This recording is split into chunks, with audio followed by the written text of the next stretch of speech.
All right. Welcome, everyone, officially to this ICA Health and Wellness Committee book talk. I am Dr. Elise Bond. I'm a member of the committee, and I am happy to introduce you to our excellent guest today, Dr. Kornel Wolak. So, just before he gets started, I'm going to do a quick introduction. Dr. Kornel Wolak is a highly acclaimed concert clarinetist, clinician, researcher, author, and producer. Cornell regularly appears in solo performances with American and European orchestras and can be heard on the CBC, NPR, and Public Radio International.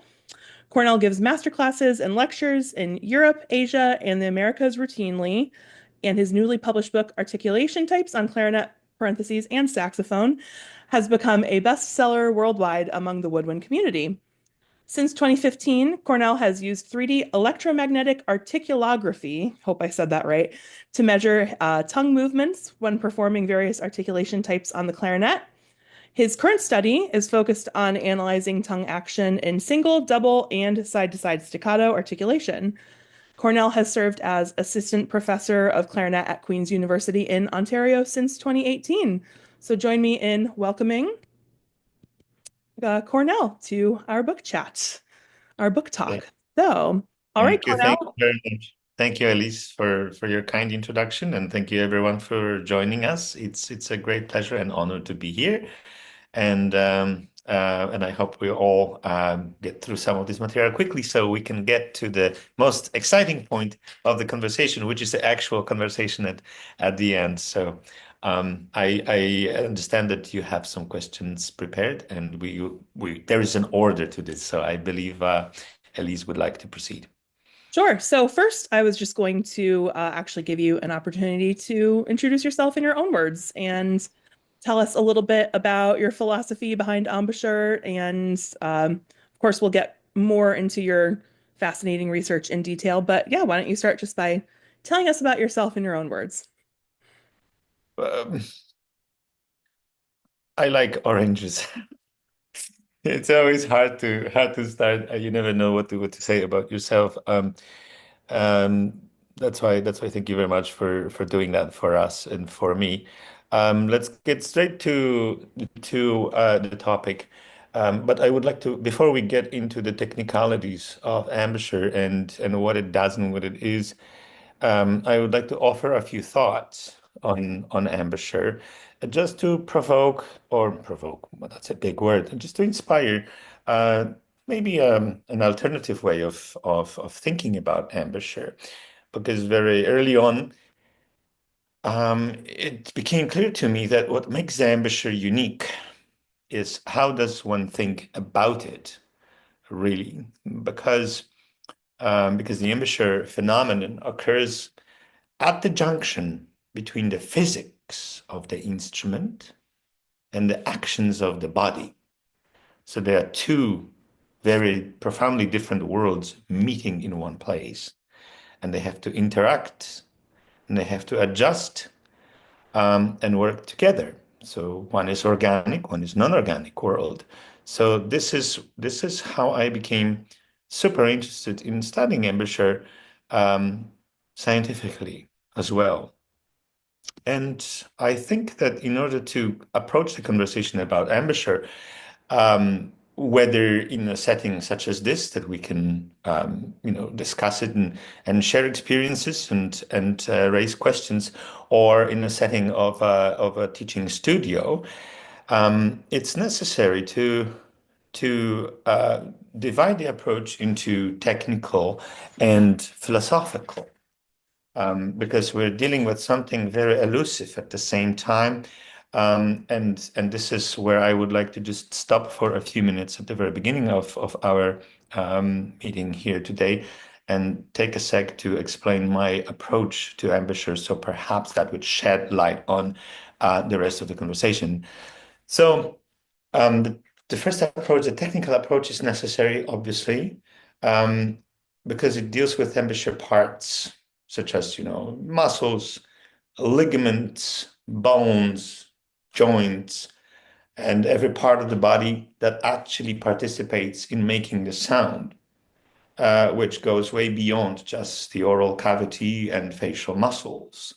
So embouchure, it's an elaborate mechanism that goes way beyond what the eyes can and cannot see, just beyond the face and the head. All the muscles of the body participate in making the sound if we actually think about it deeply. That's why it's technical, and how all those components work together to make and control the sound. Because one is to make the sound, and we'll get to it later on. Because there are also two approaches to starting the sound. Two main approaches, one with the reed open and one with the reed closed. And that will greatly impact how we will think and form the embouchure. Now, the second approach to the embouchure is slightly more philosophical. Well, in my opinion, it is a place where the body meets the hardware, okay? And and so where the thought actually gets to be transformed into the sound. So in reality, we're talking about the place where brain waves become sound waves. We don't often name it that way because sometimes there's no time or there's no need for it. But let me just go deeper with this.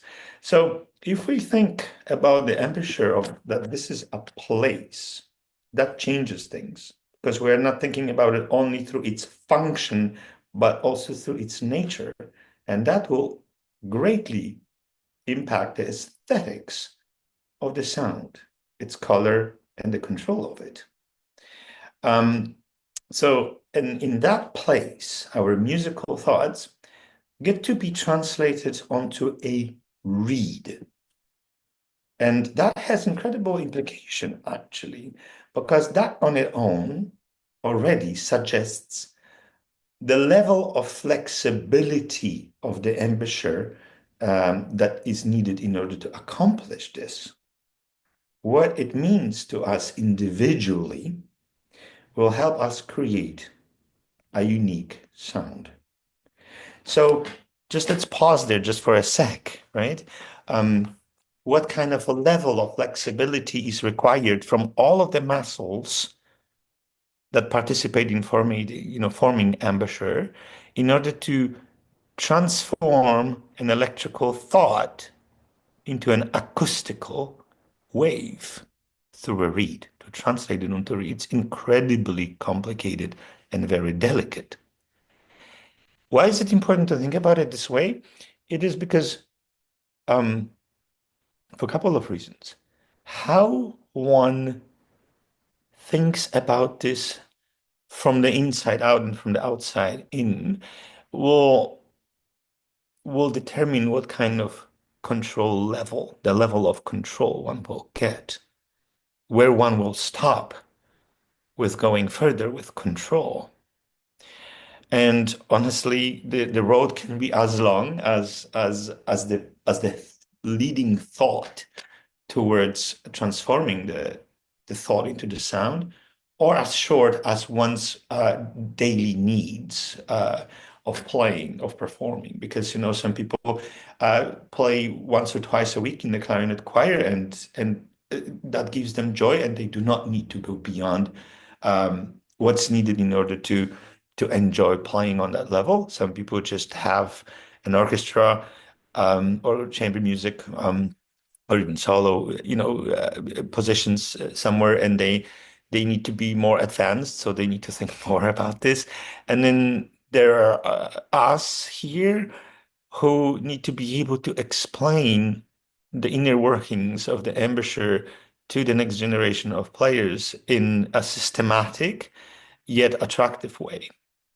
And I guarantee from my personal experience of teaching that nothing works better on students than giving them something to chew on, right? That making them aware of the fact that they are in charge of what comes out of this clarinet, and that whatever comes out of the clarinet is a acoustical representation of what and how they think musically.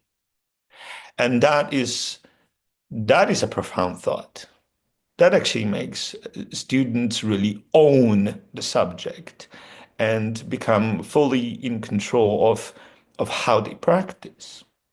I mean, so again, how we think about not only the role, but um, not only the function of the embouchure, but of its nature will determine not only how we play, but also how we teach it. So if you asked me before, at least, like, uh, how did I become interested in studying the embouchure to a scientific extent? These are the questions really that led me to try to be able to explain it in more systematic way, but at the same time deepen my personal understanding of what embouchure actually is. Now, when you think about a tool through the lens of its function, you tend to think of it slightly differently than when you think about the same object in terms of as if it were a place. I do not see you actually because most of you have your cameras off. But if I did, I would ask you, could you raise a hand and to answer yes or no to the following question, like how many of you thought of an embouchure being actual place that you can, like a gallery, mini gallery that you can walk around and name its parts and understand intimately their functions and start decoupling different muscles and train them separately and then put them back together in a way that it is um, organic and non-violent and gentle in a way that it does not lead to injuries. Because that is another huge part of training embouchure is to stay clear of injuries. Um, and injuries usually come through excessive use of one set of muscles. That is a technical explanation of what the definition of injury on the clarinet. Um, and then in order to avoid that, it would be great if we could explain to ourselves which group of muscle led to that injury and why, and which group of muscles of the embouchure is underdeveloped that allowed the other group to be the dominant group. So I hope I'm not repeating things that you have been thinking on daily basis of for the last 10 or 15 years because that would be boring. But I'm trying to just, in offer another way of looking at embouchure because we all teach it. So we all do need to think about it in a slightly different way, or maybe have another source of inspiration in order to find new words or new examples to help ourselves and our students to get more proficient with using their embouchures. So it is a place where a musical thought, a brainwave, gets to be translated via reed into a sound wave. And that is something to ponder on because that can mean something different to each of us, actually. It's a very serious business. And maybe maybe that's enough of philosophizing about it because we could go on and arrive to really interesting, sometimes maybe unpredictable conclusions, but we do have a time limit here, and perhaps I should turn to you, Elise, and continue on with the structure for the meeting that you have prepared. Yeah, I really love that perspective. It's so easy to forget that what's going on here and with the reed is what's allowing us to express ourselves musically. We really forget about the musical component when we're thinking about pointing our chin and keeping our corners in and using our upper lip. So that's a really, really great perspective to hear. Um, I would love, and I'm sure anyone who's looked at your book would love to hear more about the electromagnetic articulography, um, how you even discovered this as something that you could study. I know you have multiple colleagues that you work with. If you could just tell us more about that, because the images and the perspective that you lend to that um, anatomy is really, really fascinating within the book. So I'd love to hear you discuss that some more. With pleasure. Uh, Great question. So, when I started thinking about the embouchure in a more figurative way, I had to turn to people who do not use anecdotal uh, commands informing embouchure, or who can explain the inner workings of the oral cavities articulators. And those are speech-language pathologists.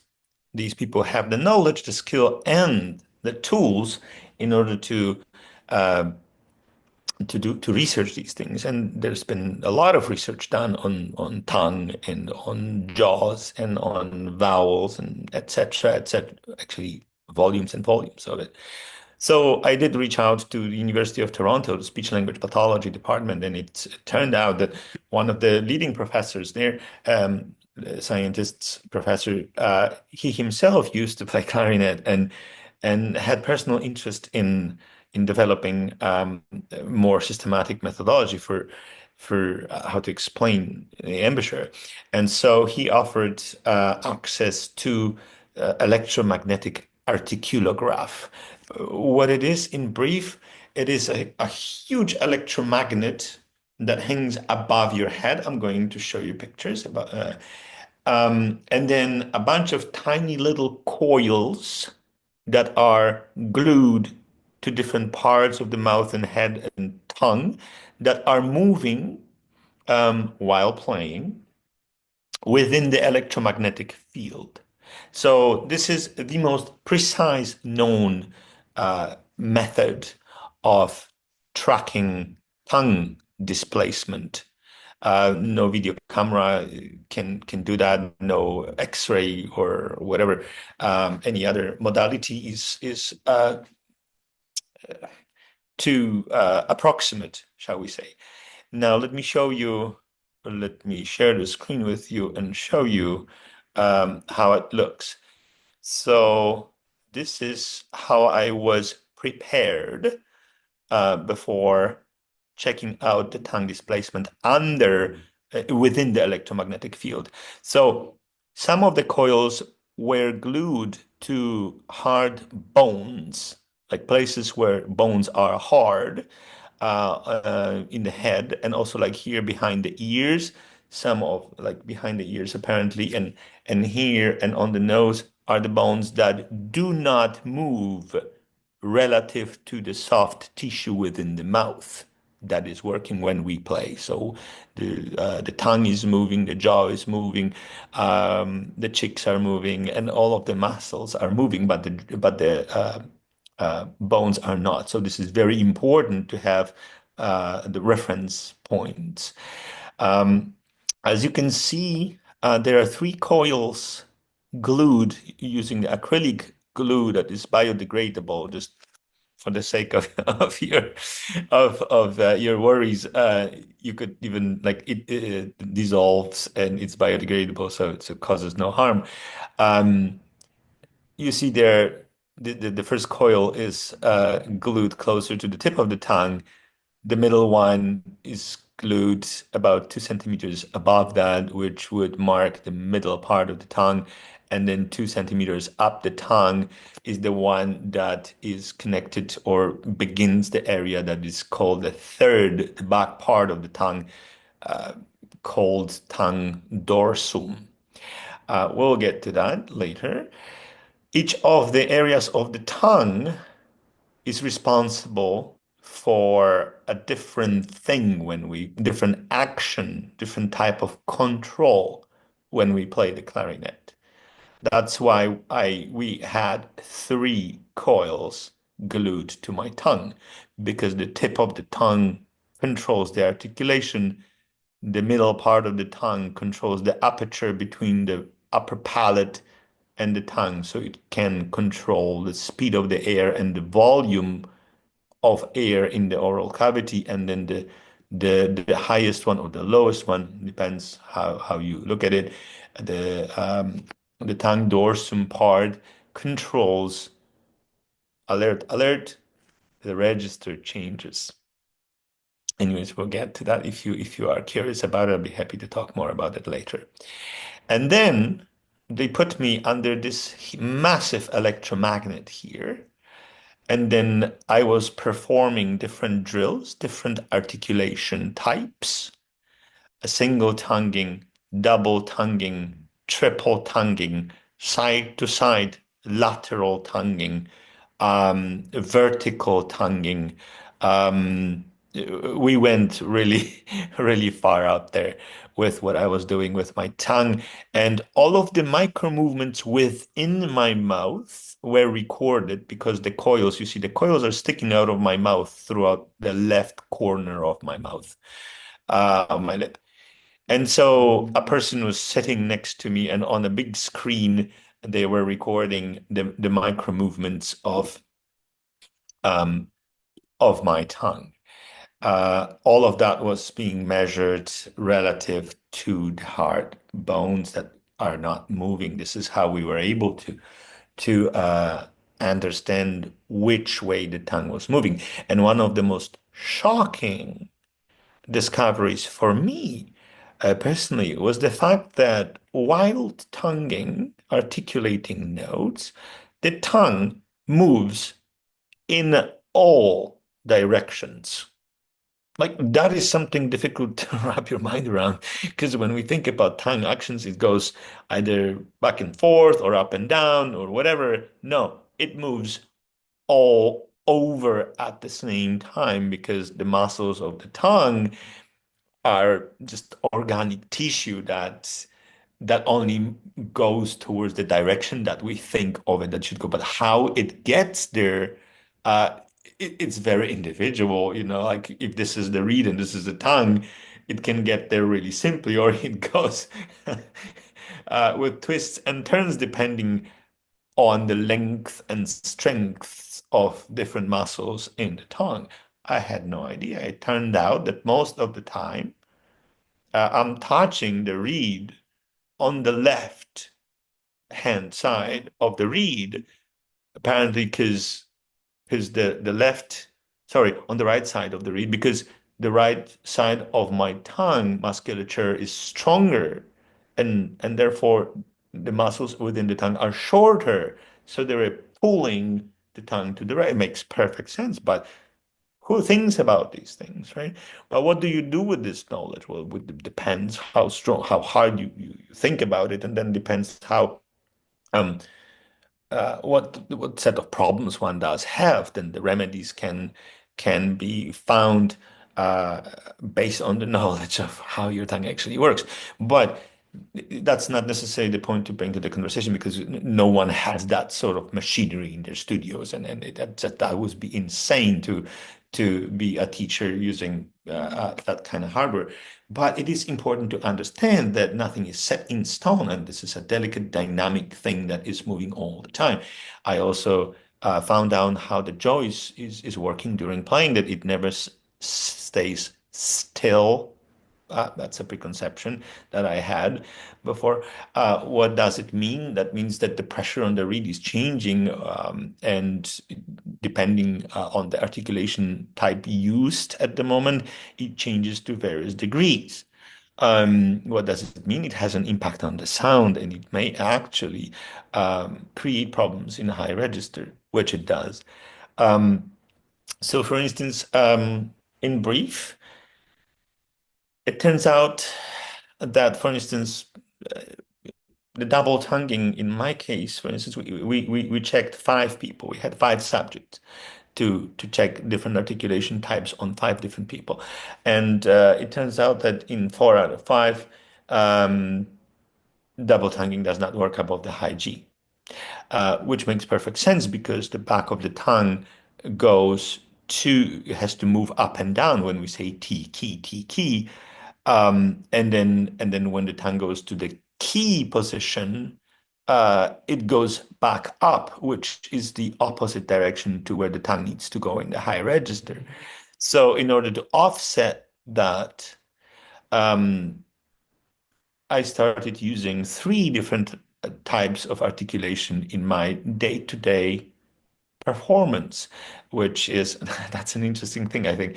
The single tonguing, obviously, for fast tonguing, double tonguing up to the G, and then above the G all the way to the high C. I use lateral tonguing, which allows the back of the tongue go down and the tip move laterally. Does it work? It does work for me, and to my surprise, it is possible to teach it, and it works to with various degree of success and time spent to for different students. But the best part of it is that I am able to systematically explain it, having gone through the process. Perhaps I should stop there and let you continue on.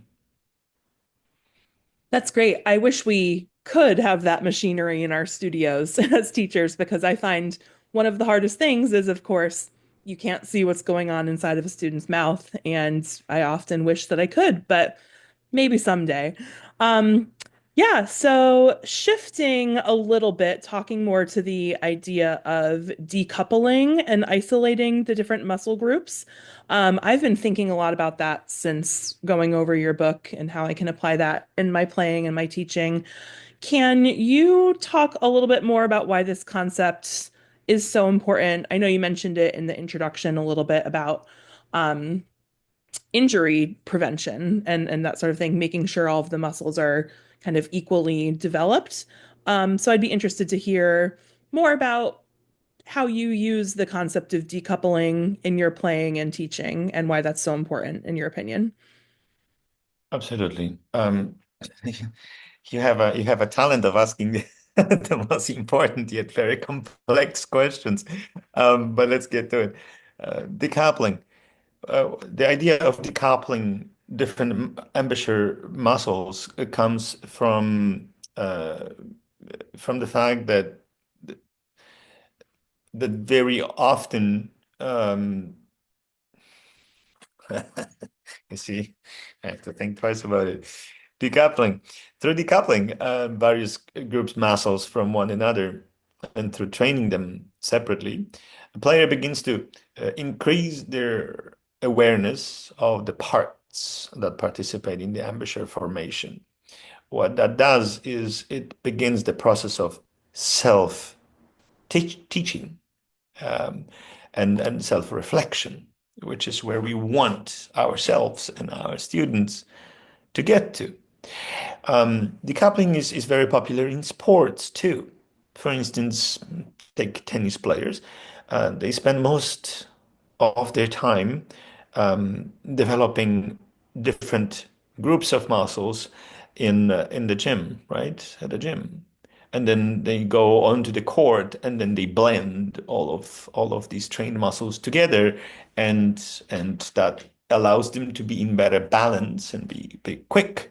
So because embouchure is a state of dynamic balance between different muscles, once more, it is a state of dynamic balance.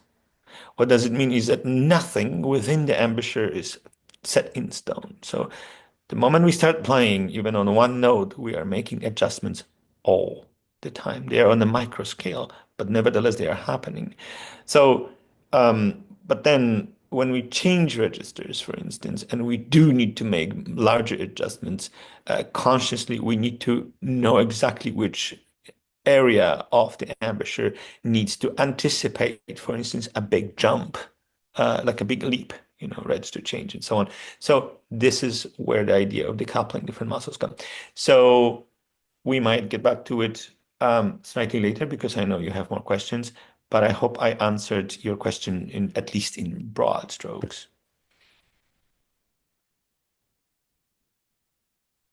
Sorry, I lost my unmute button there for a second.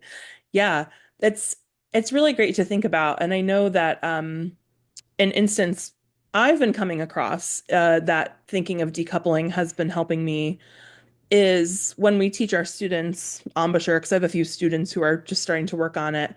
We think of the downward motion here, to form, you kind of think of that Marcellus triangle, right? Of making pointing here. But then they often lose the required upward, I guess you would say, jaw pressure to control the sound, right?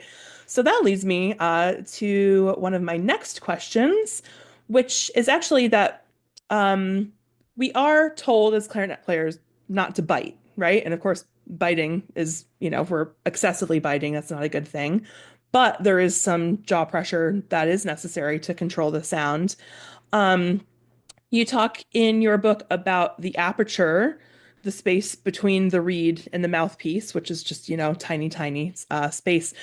Can you talk about what effects that an aperture that is too big would have versus an aperture that is too small?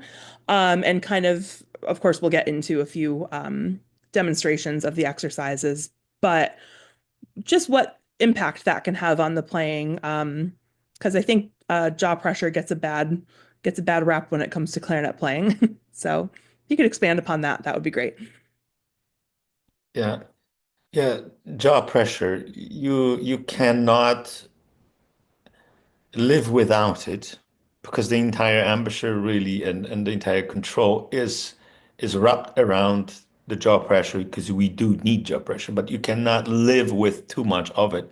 And then the question is obviously when is it too much, right?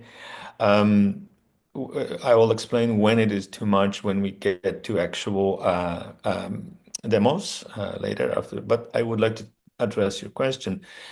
Um, Now I think it's a very good moment to get back to the mentioned two concepts of sound creation on the clarinet. And one is starting the sound with reed open, and then one is starting the sound with the reed closed.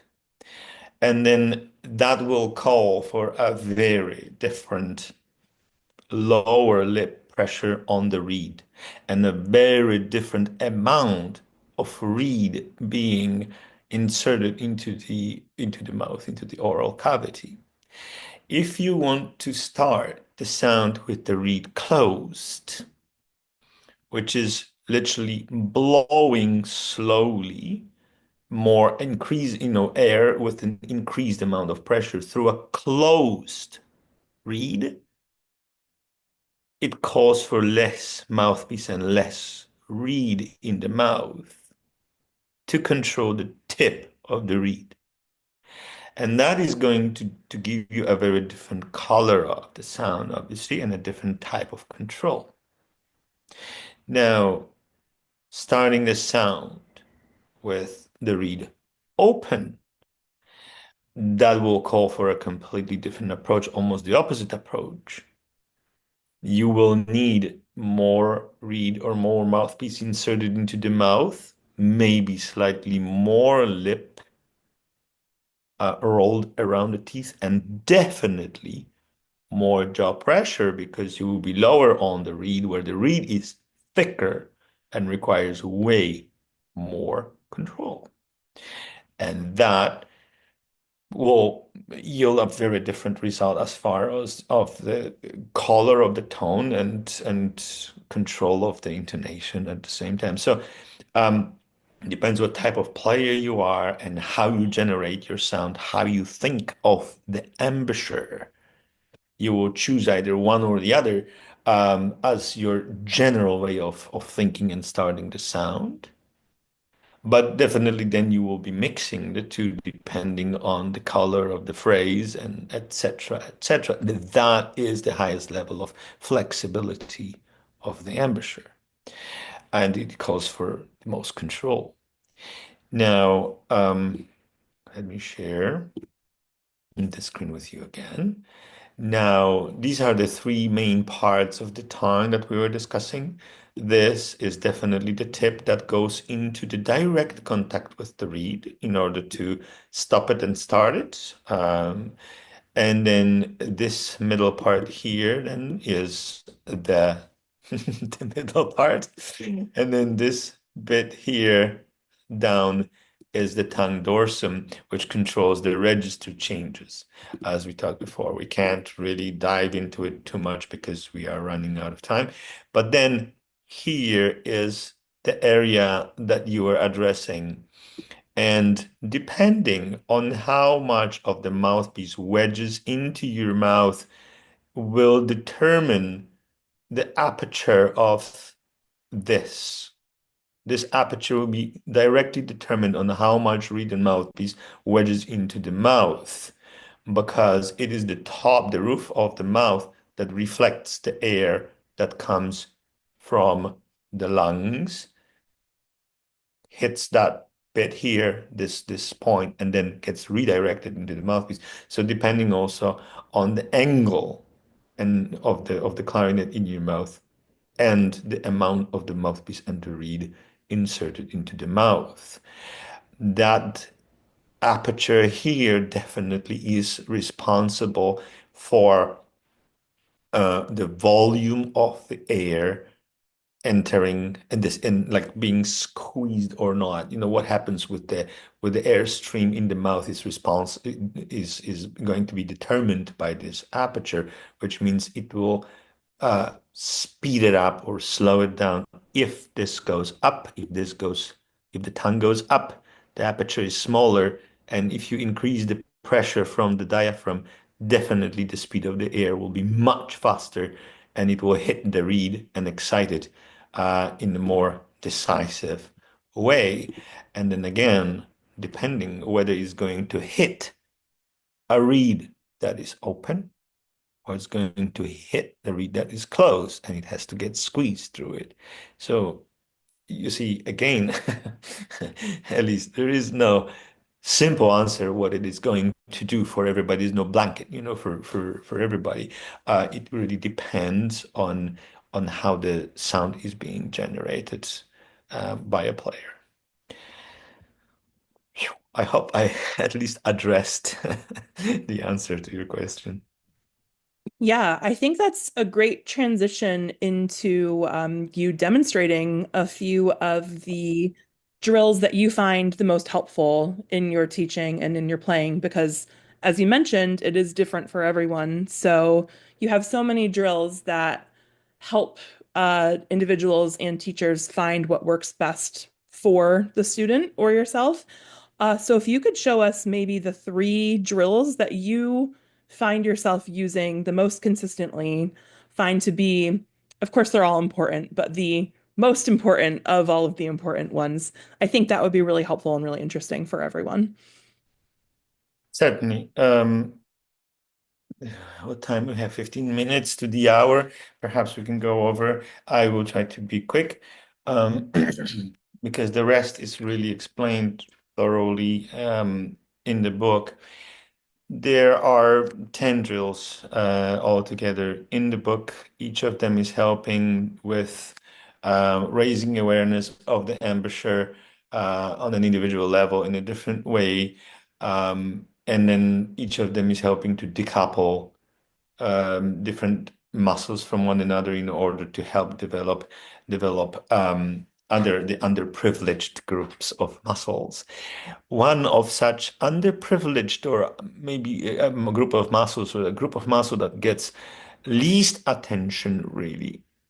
Speaking, of course, very generally, because everyone's teaching is different and some teachers address that early on, is the upper lip. The upper lip is sort of always there, like the air we breathe, right?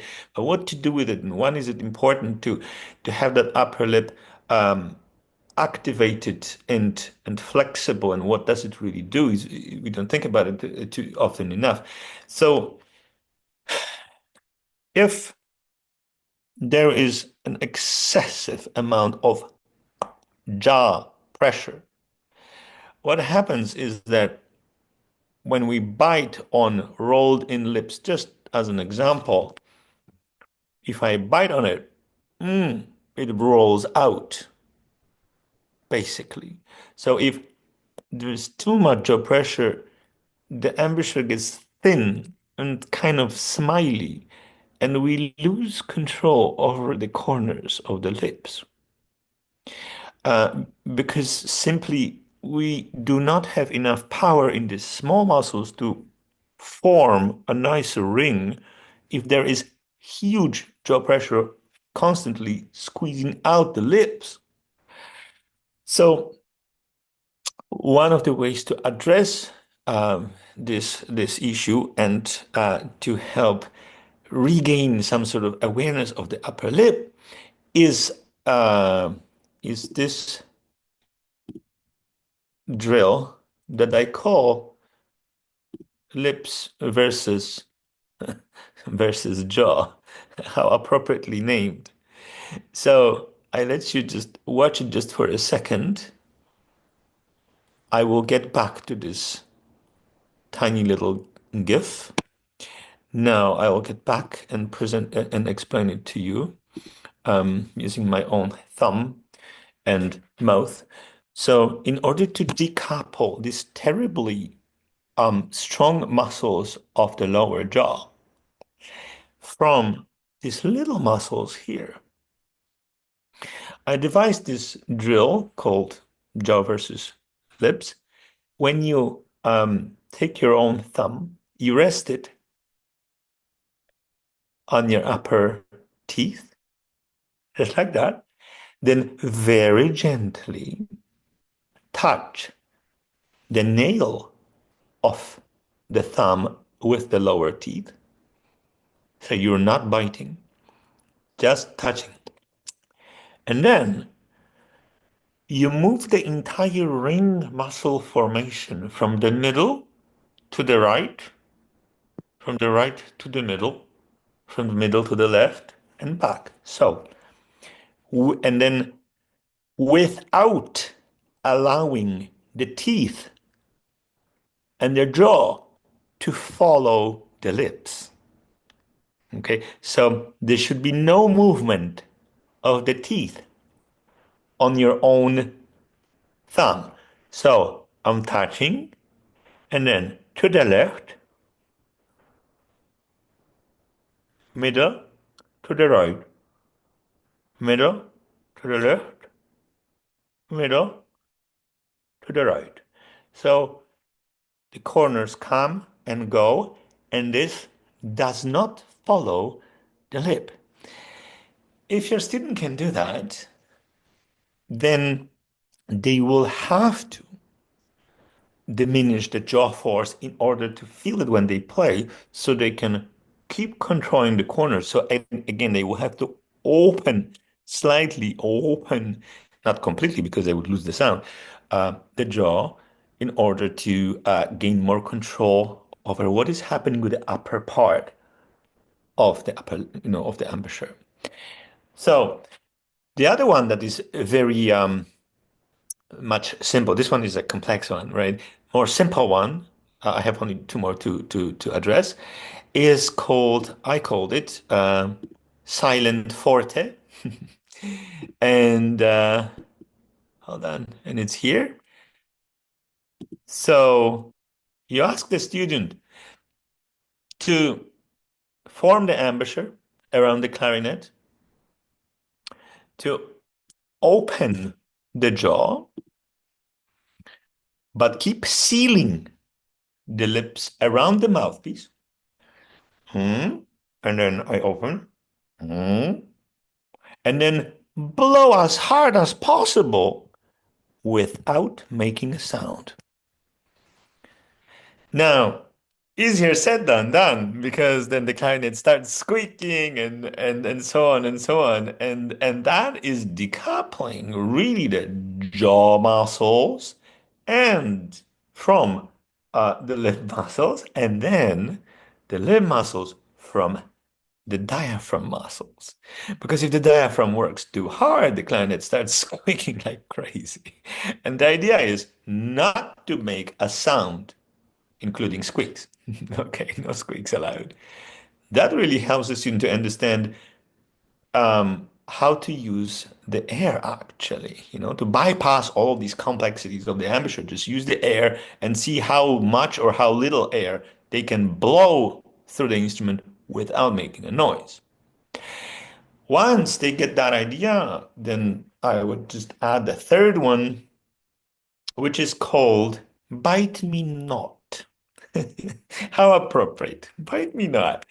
Where you put the instrument, allow students to rest the clarinet on their lap between their knees, and then form the embouchure around the mouthpiece.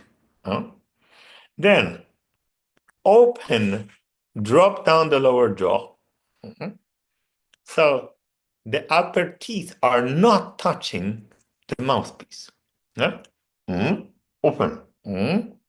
Start blowing slowly the air through the clarinet and use your own finger to apply a little bit of pressure on the top of the mouthpiece until the sound starts. So, mm, mm, mm.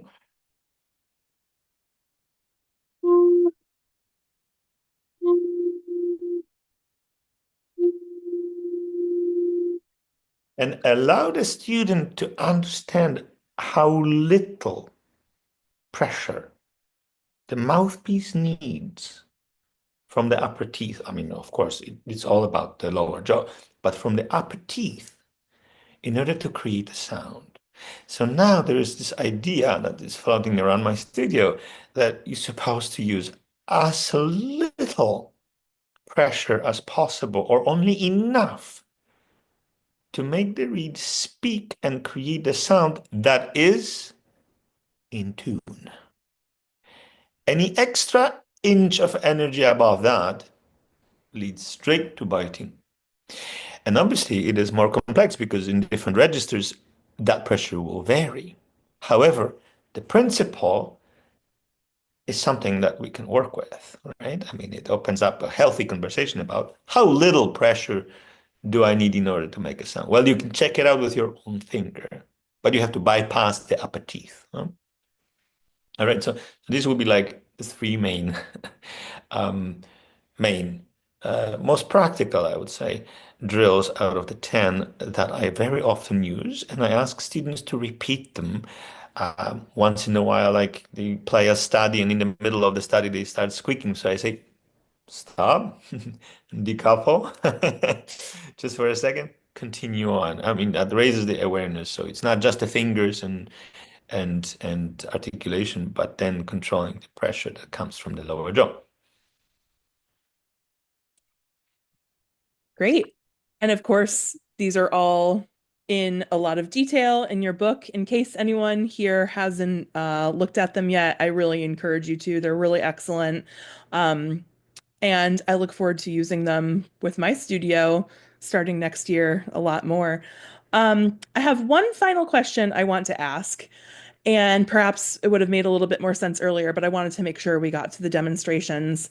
Uh, and I think we could have a whole hour-long talk on this topic by itself, but maybe in 5 minutes or less. In my personal experience, of course, I think a lot about the tip of the tongue for articulation. I think a lot about the middle of the tongue for having that high tongue position to focus the air and get that characteristic round yet projecting clarinet sound.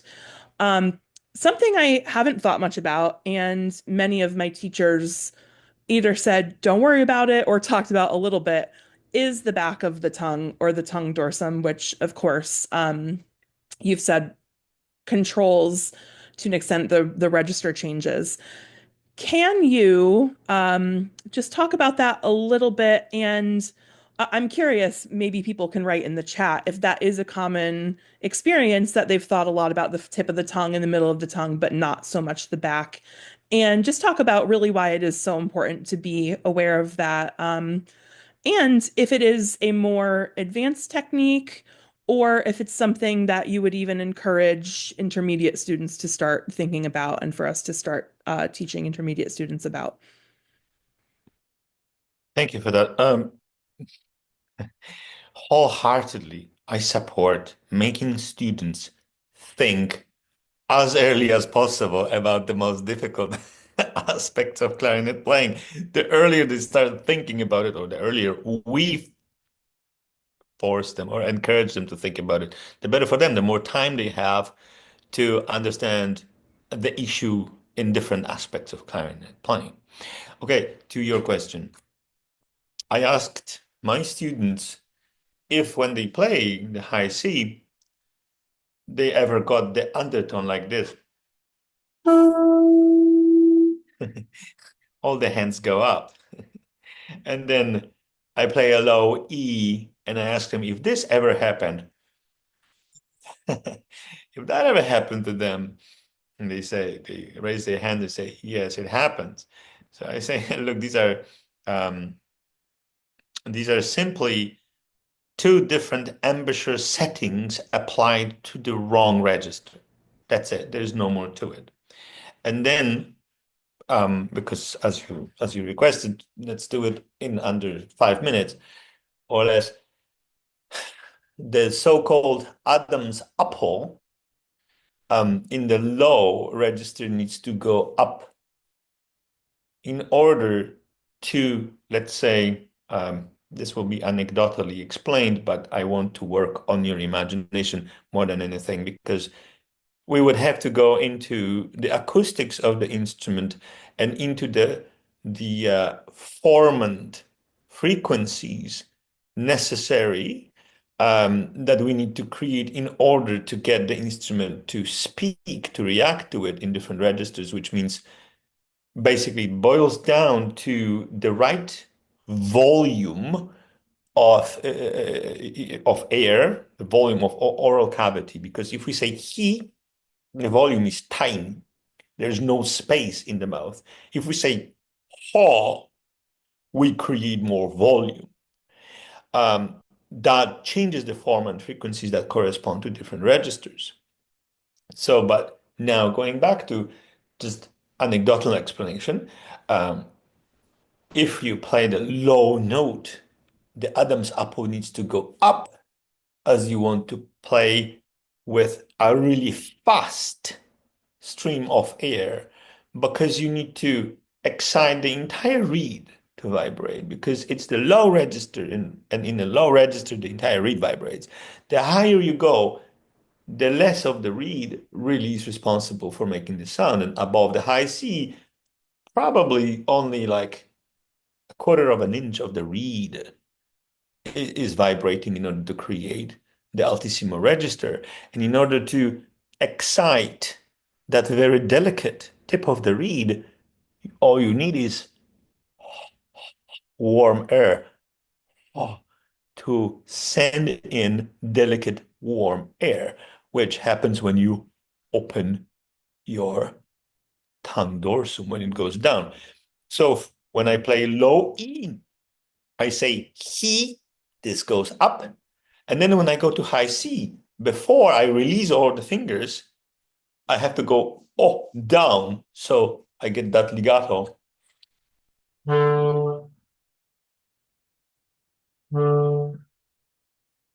You see? So that leads and then the sound follows. And that is about the first the 4 years of undergrad in a nutshell, really. Now, um, there's a philosophical question to this as well. As you now know, I have a passion for philosophy. The question really is, should the sound be beautiful?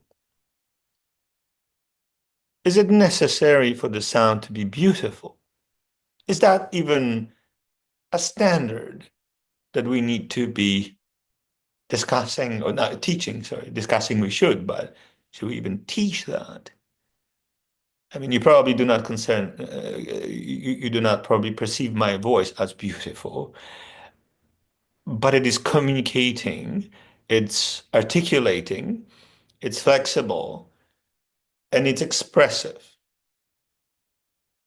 And therefore, it's my voice. I'm not trying at all to imitate Elise's voice, even though hers is much more beautiful in objective standards. And that will really change the game in our teaching because who sets the standard for a beautiful sound? Who gets to decide when the sound is beautiful?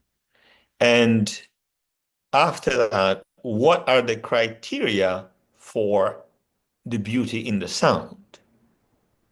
Now, I only know of one criterion that makes the sound acceptable and universal, and that's tuning. If the sound is in tune, then everything else about the sound is an individual choice of a player. Let's hope so, that it is not a coincidence, right? But as we know, it takes a very sophisticated player to decide on every aspect of their own sound. Um, so the question again is, should the sound be beautiful or should it be expressive? I mean, who are we to? I mean, we all know the answer to this in our own on our own terms in our own studios, and depending on the student, we can inform them more or less about this because this is not food for thought for your first year undergrad student. However, why not to give them that piece of information to chew on their own to come up with their own conclusions, because it will shape their embouchure. If they decide that the beauty of the sound in general standards created by God knows who is not what they're after. They're on the path to individual expressive sound. And as time after time, amazing jazz musicians prove to us, sound can be very expressive when it's in tune and it's not necessarily fitting into some sort of a classical understanding of the beauty. And in fact, I think the more individual sounds we hear, the more inspiring the clarinet world could be. But I think the entire system of orchestra excerpts and auditions sort of goes against that a little bit, I would say. Um, but that's my personal opinion. And but the question stands. The question is standing. Should the sound be beautiful, and in what standards, and why, and what is beautiful versus expressive? Is it the same thing or not? I mean, these are good questions to ask. Maybe it is. Anyways, we're not here to discuss that or to answer that, um, but basically changing the registers and finding the tongue position and embouchure and how to do it will definitely impact the quality of the sound, and vice versa. The quality of the sound that is important to us will impact our embouchure. So these are sort of two ends of the same sort of stick. I think that's a great, great question to consider that I would love to talk about for hours and hours. But of course, all of the drills in your book are great tools for us to find our own expressive voices. So yeah, that's a really kind of nice bow to put on the whole conversation. Um, I would love to take questions from our audience members, I guess you could say. So why don't you, if you have a question, either you can drop it in the chat or raise your hand, and I will call on you, and you can unmute yourself and ask Cornell your question. It doesn't even have to be a question. You can just share your views or your experiences or whatever it is on your mind. Or maybe you disagree with something which is natural, a condition of a human being. I would love to hear your voice.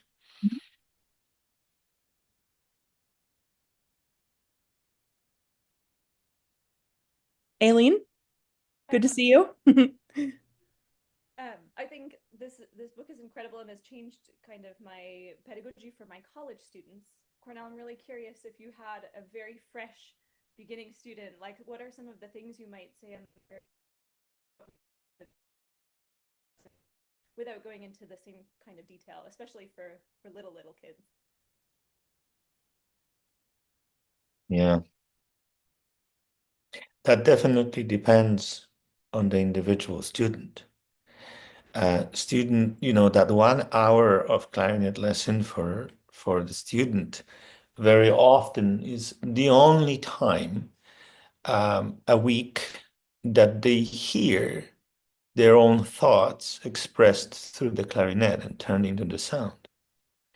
So, in order to emphasize that, I asked them in their first lessons, I tried to make them feel as comfortable and safe as I possibly can. And I asked them to tell me a story through the clarinet. I asked them to improvise for me. Whatever comes out of the clarinet is okay. And I get incredibly different reactions. Some students, all of them are hesitant at the beginning. But when I explain to them that this is exactly what we are after here, why we're here, to make their thoughts audible, and that they matter, and that they help me understand them better, they get encouraged and they do it. And sometimes it takes the entire lesson. As a result, I had students who simply started crying when they started doing it because it was one of the first times they did something so personal on such high level.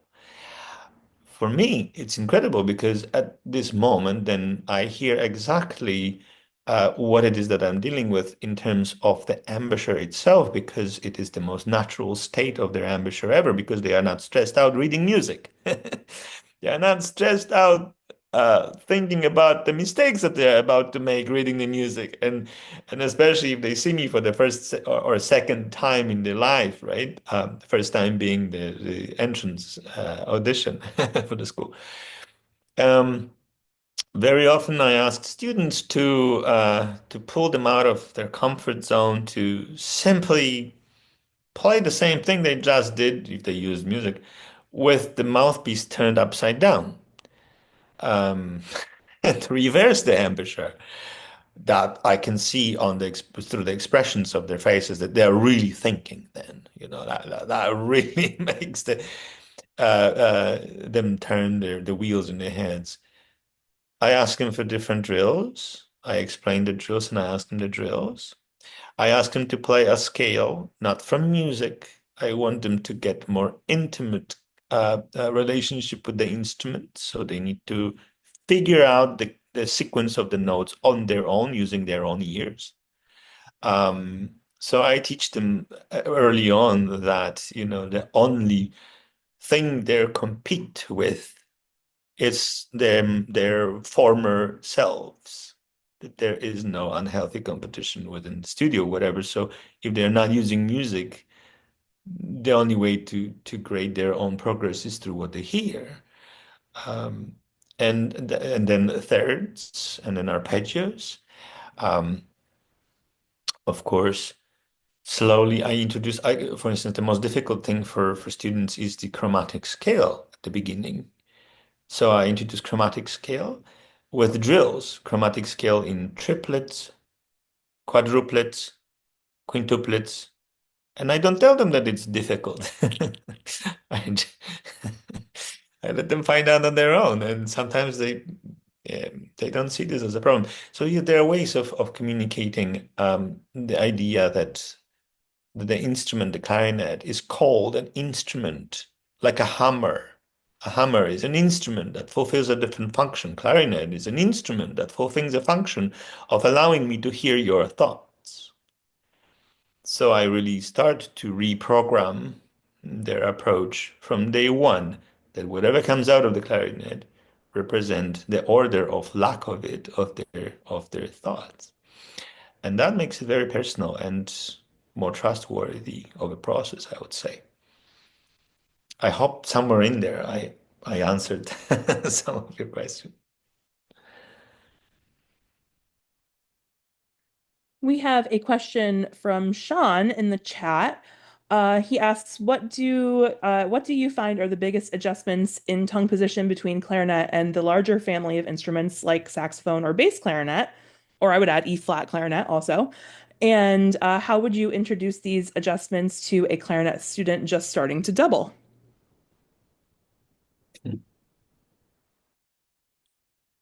The principles are the same. It's just a different scale. And it's very important to emphasize that from very, very beginning of introducing these drills or clarinet technique to students in general. They need to understand that there isn't any particular obstacle in accomplishing excellence on another instrument, on an auxiliary instrument. Not to grow any demons in the head, Oh, this is C flat clarinet. Oh, it will be out of tune. Oh, only one guy 10 years ago I heard played in the none of it. It's a different scale. So, and of course, use creative comparisons and metaphors that can accompany such a process of explaining it. Dabbling. If necessary, and well, it becomes more and more necessary to double.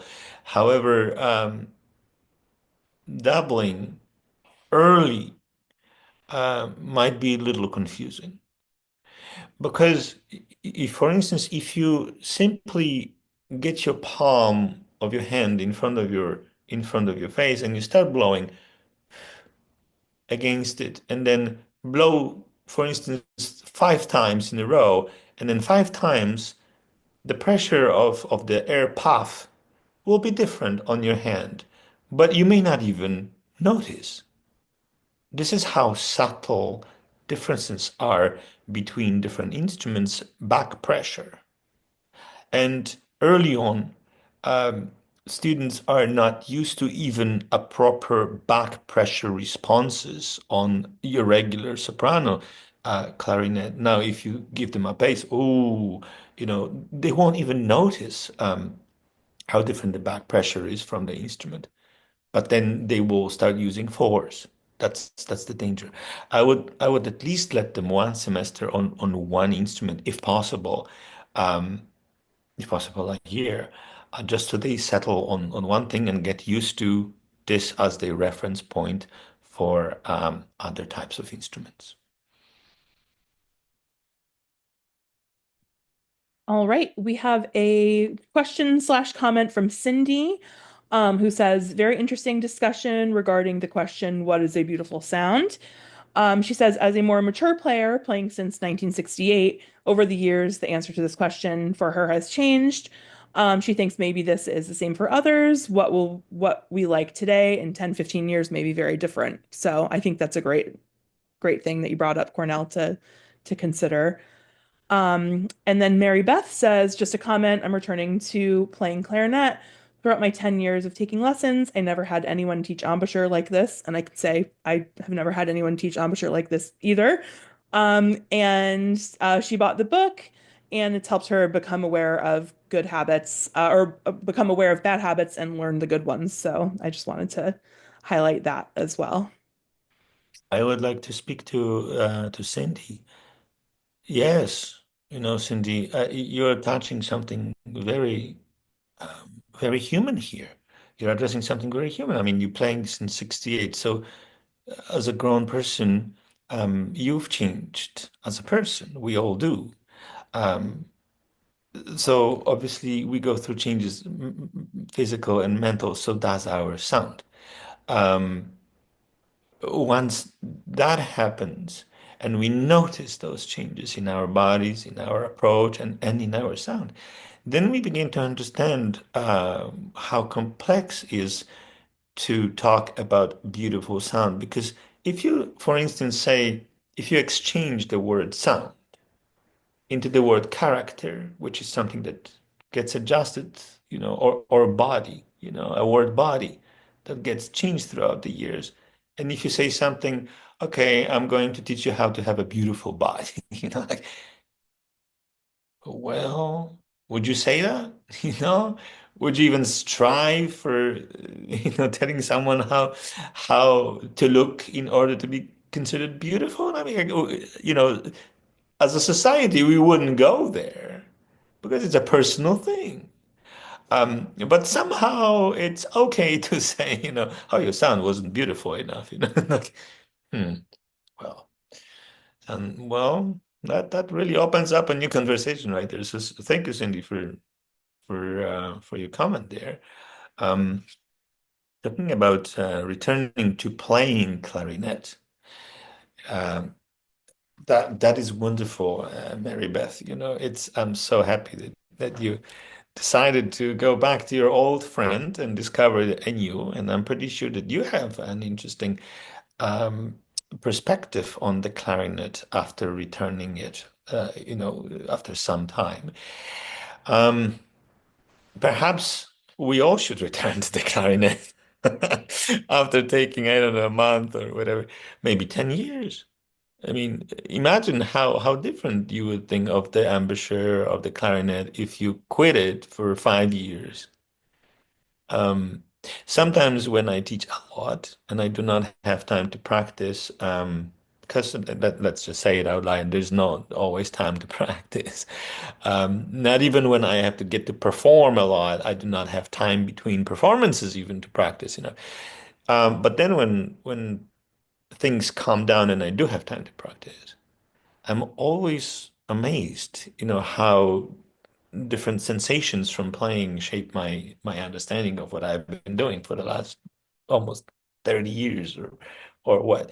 So it's very valuable to take breaks from the instrument. Now, how many of you guys practice clarinet without the clarinet? You know, um, how often do we even have that silence that allows it? Practicing clarinet without the instrument, like imagining the registers, how they feel in your mouth.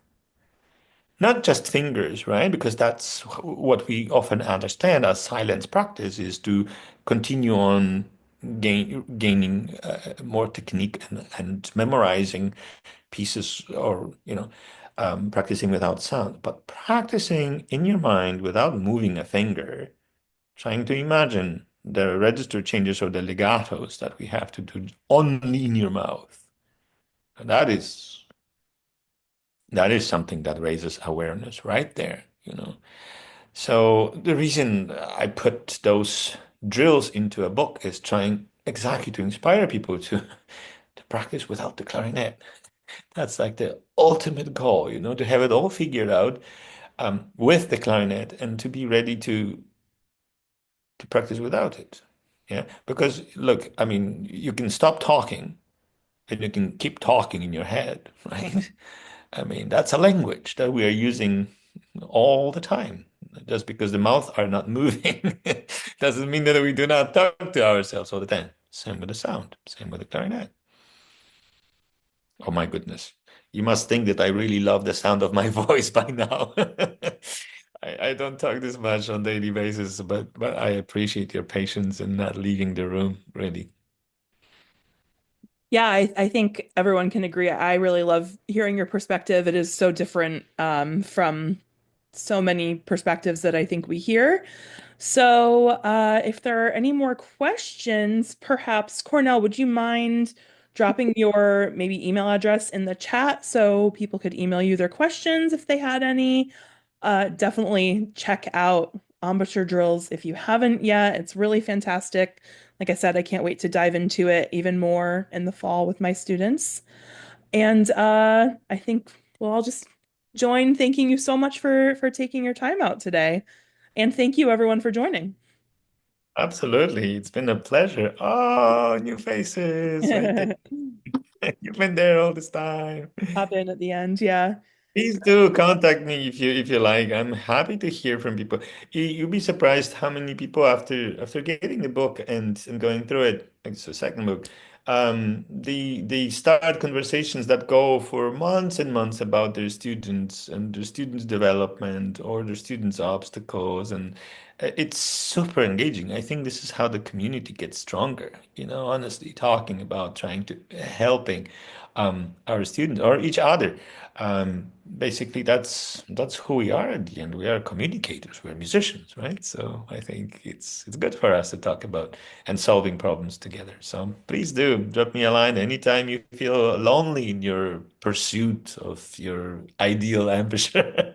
Oh, that sounds terrible. Thank And you if so much. anyone, sorry, if anyone came in late, we did record this, so this will be up on YouTube hopefully within the next few weeks, and hopefully we'll be able to post about that online when it comes up. So And All by right. the way, I hope to see you guys in Texas this summer. If you're planning on coming, please do come, say hi, and I would love to shake your hand and have a nice chat. Great. All right. Thank you so much, everyone. Have a great rest of your day or evening for you, Cornell, because you're in Europe right now. And see And everybody thank you, around. and thank you very much, Elise, and for organizing this and for moderating it and for preparing the questions and keeping us in order and in timely manner, running through the going, losing my words, running the meeting. And thank you everyone for coming and joining us. And I hope to meet you in person one day. All right. Thanks, everyone. Ciao.